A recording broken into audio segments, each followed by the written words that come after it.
O pecado afasta nós, né, do nosso Senhor. Interessante percebermos que os profetas, né, eram as pessoas mais próximas, que tinham maior, né, nível de relacionamento com Deus. Você vê que mesmo na época dos sacerdotes, né, Eli, por exemplo, que era um sacerdote que acabou deixando os filhos, né, corromperem o sacerdócio dos levitas, e vem um profeta falar com ele, né, alertá-lo. Então, o tempo todo nós vemos que os profetas eram as pessoas que tinham mais aproximação, né? E geralmente eram pessoas simples, que não tinham valores materiais, né? Mas espiritualmente falando, eram pessoas muito próximas, né, ao Senhor. Então, nós percebemos também o quão, para ter um relacionamento com o Senhor, né, o homem tem que abdicar, né, para ficar mais próximo dele. E quão, né, é difícil ter esse relacionamento, uma vez que até reis, né, como Davi, por exemplo, tinha um profeta Natan que o admoestava, porque tinha, né, um relacionamento. E o relacionamento que o Senhor tentou ter com o homem desde o princípio, né? Mas ele viu que os desígnios do coração do homem eram maus. E levantam profetas, né, igual Samuel, por exemplo, desde 5 anos foi ofertado ao Senhor, né? Pessoas que realmente entregavam, né? Pagavam um preço muito alto, porque não é simples, né? Para você ter um relacionamento e andar com ele mesmo, e você pedir, ele te dar respostas, não é simples. Então o pecado, ele engana e destrói, como está aqui em Jeremias, né, 17, no versículo 1 diz: o pecado de Judá está escrito com um ponteiro de ferro e com diamantes pontiagudos gravados na tábua do seu coração e nas pontas dos seus altares. No 5 ele diz: assim diz o Senhor, maldito o homem que confia no homem, faz da carne mortal o seu braço e aparta o seu coração do Senhor. Do 7 ao 11 diz: bendito o homem que confia no Senhor e cuja esperança é o Senhor, porque ele é como a árvore plantada junto às águas, que estende as suas raízes para o ribeiro e não receia quando vem o calor, mas a sua folha fica verde, e no ano de seguidão não se perturba nem deixa dar fruto. Enganoso é o coração, mais do que todas as coisas, e desesperadamente corrupto. Quem o conhecerá? Das épocas antigas, né, desde a época de Adão até os dias de hoje, né, você vê que os homens, eles se levantam e caem como o trigo no inverno. Então, ele diz aqui: eu, o Senhor, enquadrilho o coração e provo os pensamentos, e isto para dar a cada um segundo o seu proceder, segundo o fruto das suas ações. Como a perdiz que choca os ovos que não pôs, assim é aquele que ajunta riquezas, mas não retamente no meio dos seus dias a deixará, e no seu fim será insensato. Jeremias clama, né, a Deus que o socorra dos seus inimigos esses do seu próprio povo, né? Em Jeremias 17, de 12 a 14, e esses inimigos foram levantados por Jeremias falar a verdade, né? E dizer às vezes até o que o Senhor mandou que ele dissesse. Jeremias 17, 12 a 14 diz: trono de glórias enaltecido desde o princípio é o lugar do nosso santuário. Ó Senhor, esperança de Israel, todos aqueles que te deixaram serão envergonhados. O nome dos que se apartam de mim será escrito no chão, porque abandonam o Senhor, a fonte das águas vivas. Cura-me, Senhor, e serei curado. Salva-me e serei salvo, porque tu és o meu louvor. A santificação do sábado, né, ele faz referência aqui. Então, igual Jesus diz, né, se cair um animal no buraco, né, no dia do sábado, você deixará de salvar só porque é sábado? Não. Então você tem que ter sensatez, você tem que ter equilíbrio, mas é importante, né, se pudermos guardá-lo, porque foi o dia que o Senhor fez todas as coisas. Não que tem que ser a ferro e fogo, mas só de você ter, né, a lembrança do Criador, né, todos os dias da sua vida, e principalmente no dia que Ele santificou, é muito importante.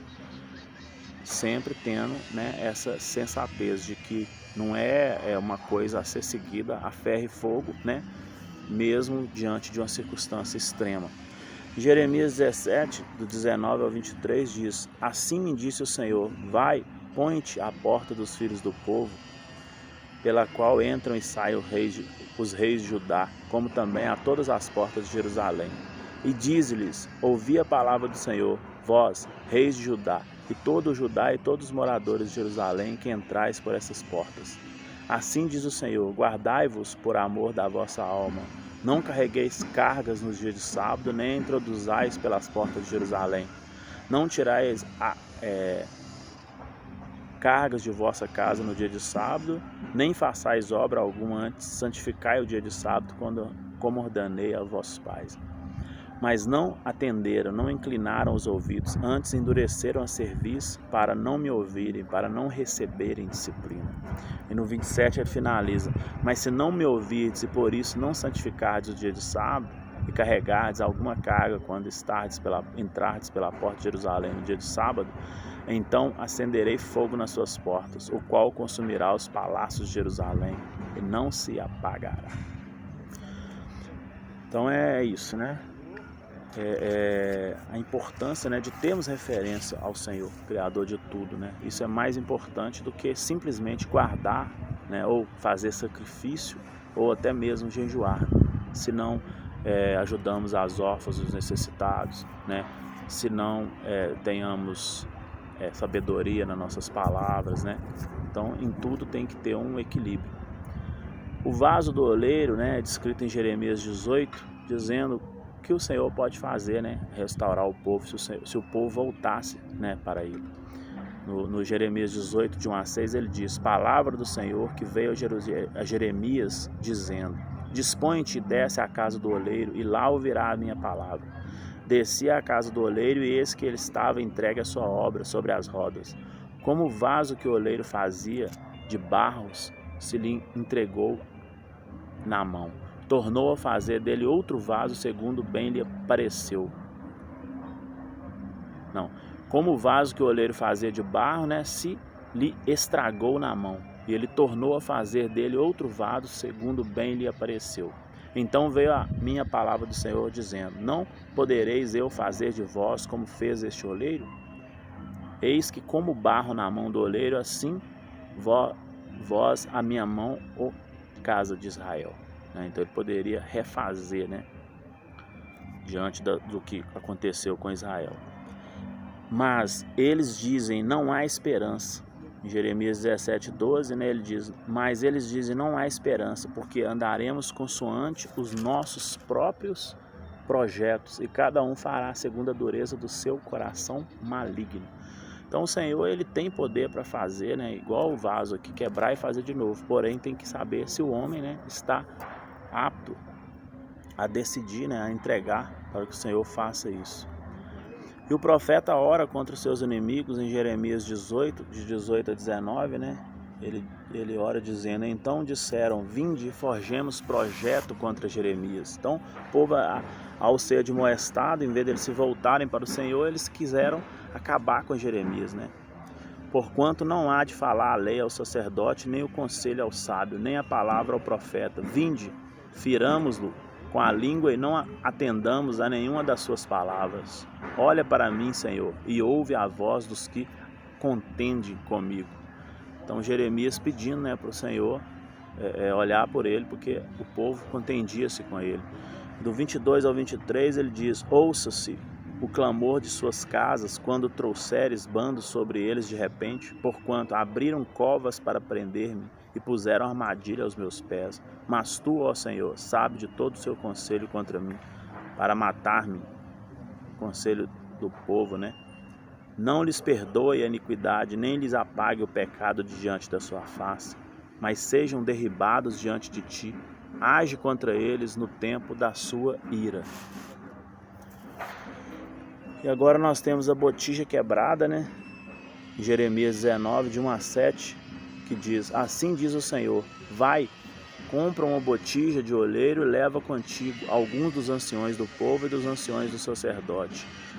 Sai ao vale dos filhos de Inom que está à entrada da porta do oleiro, e apregou ali a palavra que eu te disser, e dize: ouvi a palavra do Senhor, ó reis de Judá e moradores de Jerusalém. Assim diz o Senhor dos exércitos, o Deus de Israel: eis que trarei mal sobre este lugar, e quem quer que dele ouvir, retinir-lhe-ão os ouvidos, porquanto me deixaram e profanaram este lugar, queimando nele incenso e a outros deuses que nunca conheceram, nem eles, nem seus pais, nem os reis de Judá, e encheram este lugar de sangue de inocente, e edificaram os altos de Baal para queimarem os seus filhos no fogo em holocausto a Baal, o que nunca lhe ordenei, nem falei, nem me passou pela mente, porque por isso, eis que vem dias, diz o Senhor, em que este lugar já não se achará Tofete, nem vale dos filhos de Enom, mas o vale da matança, porque separei o conselho de Judá e de Jerusalém neste lugar, e os fareis cair à esquerda, a espada, diante dos seus inimigos, e pelas mãos dos que procuram tirar-lhes a vida, e darei o seu cadáver por pasto às aves do céu e aos animais da terra. Então, o povo, através de Jeremias, o Senhor tentando admoestá-los, porém eles voltaram contra o profeta. Como nos dias de hoje, a gente vê muito isso. Então quebrarás a botija à vista, agora no versículo 10, de Jeremias 19. Então quebrarás a botija à vista dos homens que foram contigo e lhe dirás: assim diz o Senhor dos exércitos, deste modo quebrarei eu este povo, esta cidade, como se quebra o vaso dos oleiros, que não pode mais refazer-se, e os enterrarão em Tofete, porque não haverá outro lugar para os enterrar. Assim farei a este lugar, diz o Senhor, e aos seus moradores, e farei desta cidade um Tofete. A casa de Jerusalém e a casa dos reis de Judá serão imundas como lugar de Tofete. Também todas as casas sobre cujo terraço queimarão incenso a todos os exércitos dos céus, e oferecerão libações a outros deuses. E ofereceram libações a outros deuses. Na verdade, o povo ele se voltou contra o Senhor. Quando o povo adquiriu a nova terra, a terra prometida, alguns povos antigos de outras culturas ficaram no meio deles. E serviram de laços. Futuramente, alguns acabaram proferindo a fé daqueles povos e se esquecendo do Senhor, como aconteceu no Egito. Então, de tempo em tempo, a gente vê que o homem ele volta atrás. E aqui em Jeremias 20, de 1 a 6, nós vemos sendo amaldiçoado Passur, que meteu o profeta no tronco. Olha para você ver, chegou no extremo de fazer mal ao profeta. Olha só, no Jeremias 20, de 1 a 6, diz: Passur, filho de sacerdote Imé, que era presidente da casa do Senhor, ouviu a Jeremias profetizando essas coisas, então feriu Passur ao profeta Jeremias e o meteu no tronco que estava na porta superior de Benjamim, na casa do Senhor. No dia seguinte, Paju tirou a Jeremias do tronco, então lhe disse: Jeremias, o Senhor já não te chama Passur, e sim terror por todos os lados. Então disse Jeremias a ele: pois assim diz o Senhor, eis que te farei de ser terror para ti mesmo e para todos os teus inimigos. Estes cairão a espada de seus inimigos, e os teus olhos o verão. Todo o Judá entregarei nas mãos dos reis da Babilônia. Este os levará preso à Babilônia e feri-los a espada. Também entregarei toda a riqueza dessa cidade, todo o fruto do seu trabalho e todas as suas coisas preciosas. Assim todos os tesouros dos reis de Judá entregarei nas mãos de seus inimigos, os quais hão de saqueá-los, tomá-los e levá-los à Babilônia. E tu, Passur, e todos os moradores da sua casa, ireis para o cativeiro. Irás à Babilônia, onde morrerás e serás sepultado, tu e todos os teus inimigos, aos quais profetizardes falsamente. Então o homem ele sempre quer que Deus fala o que ele quer ouvir. E olha que aqui eles se voltaram, esse Passur ele se voltou contra Jeremias, porque ele falava o que Deus pedia para ser dito, o que era verdade.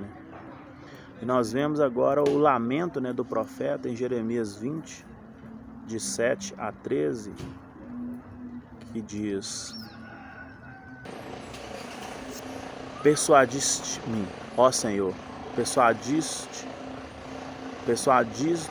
persuadido fiquei, mais forte foste do que eu e prevaleceste. Sirvo de escárnio todos os dias, cada um deles zombam de mim. Esse é o lamento do profeta, né? Porque sempre que falo tenho de gritar e clamar violência e destruição, porque a palavra do Senhor se me tornou um opróbrio e um lidíbrio todo dia. Quando pensei, não me lembrarei deles e já não falarei o teu nome. Então isso me foi no coração como fogo ardente, encerrado nos meus ossos. Já desfaleço de sofrer e não posso mais, porque ouvi a murmuração de muitos, há terror por todos os lados. Denunciai e denunciaremos todos os meus íntimos amigos que guardam de mim que eu tropece, dizem, bem, pode ser que deixe persuadir, então prevaleceremos contra ele e dele nos vingaremos. Mas o Senhor está comigo, como um poderoso guerreiro, por isso tropeçarão os meus perseguidores e não prevalecerão. Serão sobremodo envergonhados e porque não se ouviram sabiamente, sofrerão afronta perpétua, que jamais se esquecerá. Tu, pois, ó Senhor dos exércitos, que prova o justo esquadrinhas os afetos e o coração, permite, veja eu a tua vingança contra eles, pois te confiei a minha causa. Cantai ao Senhor, louvai ao Senhor, pois livrou a alma do necessitado das mãos dos malfeitores. E Jeremias ele termina nesse estudo amaldiçoando, né, o dia do seu próprio nascimento, né, em Jeremias 20, de 14 ao 18, ele diz: maldito o dia em que nasci, não seja bendito o dia que me deu à luz a minha mãe, maldito o homem que deu as novas a meu pai, dizendo, nasceu de um filho, alegrando-o com isso grandemente. Sejam esse homem como as cidades, ó Senhor, sem ter compaixão, destruiu, ouça ele clamor pela manhã e ao meio-dia alarido, porque não me matou Deus no ventre materno? Porque a minha mãe não foi minha sepultura? Ou não permaneceu grávida perpetuamente? Porque saí do ventre materno tão somente para ver trabalho e tristeza e para que se consuma de vergonha os meus dias. Então é interessante esse estudo aqui, que nós vemos que os profetas, né, eles eram levantados para admoestar, para trazer a luz, né, aos reis e aos povos. Mas em muitos momentos, como este aqui, os povos se voltaram contra eles. Por quê? Porque eles não queriam ser admoestados, né? E Jeremias era uma pessoa que não tinha nada, né, bens materiais, mas ele tinha um relacionamento com o Senhor. Por isso ele tinha tudo, né, que os homens não podiam ter. Porém, ao trazer sobre Jerusalém e Judá, né, o que o Senhor faria se eles não se voltassem, né, para o Senhor novamente, após se juntar, né, com os que ficaram nos seus meios e adoraram outros deuses e se voltaram contra o Senhor, ao invés de pegar, né, essas informações e consertarem, né, e refazerem, né, seus caminhos, alguns, como esse Passu, né, chegou a se voltar contra o profeta e querer, como outros, né, matá-lo. E ele sofre, né, por sentir, né, que a vida dele, né, ele não tinha alegria, né, porque ele só trazia palavras ruins e palavras que não eram dele, eram palavras do Senhor pelo que o povo, né, agia. E assim ele termina aqui nesse estudo, e nós vamos continuar no próximo, a amaldiçoar, né, a sua própria vida. Que nós tenhamos a sabedoria, né, de revermos os nossos caminhos, né, e como uma pessoa sábia, né, endireitá-los, para que quando o Senhor vir, sejamos aprovados por Ele. Amém?